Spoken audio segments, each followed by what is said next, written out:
Yes, one more reading, The Strand of Dharma Jewels, page 84. On the necessity of abandoning faults. If on account of a fault such as this, the wise would rebuke someone, one must abandon such faults himself, and whatever possible save others from falling into such faults. On restraining from hatred and vengefulness.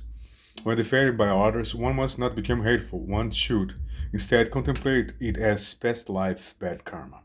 Do not act vengefully in response to another's evil, thus one avoids enduring suffering later on. One on the need for kindness without expectation of requital.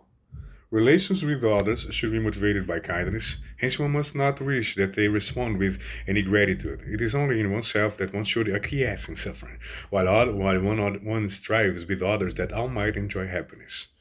On the need to avoid arrogance and indulgence in self-pity. Even were one to gain the wealth and noble birth of the gods, one should nonetheless refrain from arrogance. Even were one to suffer injustice like those of hungry ghosts, one must still not indulge in self-pity.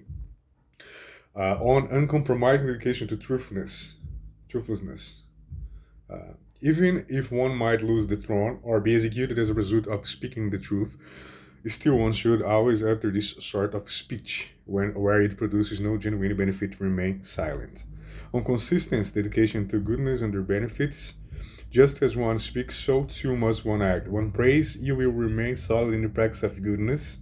On account of this, a fine reputation will spread everywhere, and with natural ease, you will become supremely eminent. On planning principled actions and direct knowledge of realities. In deciding what should be done, subject it to thorough analysis. Afterward, rely on the right principle in carrying it out. Do not act solely on the basis of trust in someone else. It is essential to entirely comprehend the true meaning in oneself. If one relies on on right principle in carrying out what is good, one's fine reputation will spread throughout the 10 directions. Thus, the king's reign will continue without interruption, whereas the king's wealth and happiness will grow whatever, even greater. On the fragility of life and the need of dedication to goodness, the conditions of producing death are of 101 kinds, even while the causes for long life are not very many, because those very causes may become the conditions of death. One should therefore constantly cultivate goodness. If a person is constant in practice of goodness, and if it is happiness thus gained is shared equally between self and others, this happiness flowing from goodness is thereby perfected. On the auspiciousness flowing from reliance on Dharma. For those who by their very nature rely on the Dharma, whether lying down to rest or awake, they are always happy. They see auspicious occurrence in their Dharmas, because they are personally free of any faults or evils.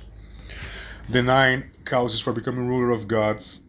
If one sees to the care of one's father and mother, respectfully serves those honoring one's family, respects good people, makes good use of material wealth, possesses magnanimous patience, and if one remains gentle in speech, refrains from divisive speech, speak the truth and abides happily in the company of others. These are the 9 causes for becoming the ruler of gods. One should cultivate their practice to the very end of one's life. It is on account of the past patience of these 9 dharmas that the rulers of gods gained their imperial stations. For ages they abide within the hall of Dharma, and even in the present constantly proclaim these very practices. So that's it, just a small reading of The Strand of Dharma Jewels, Kalavinka Buddhist Classics, page 86.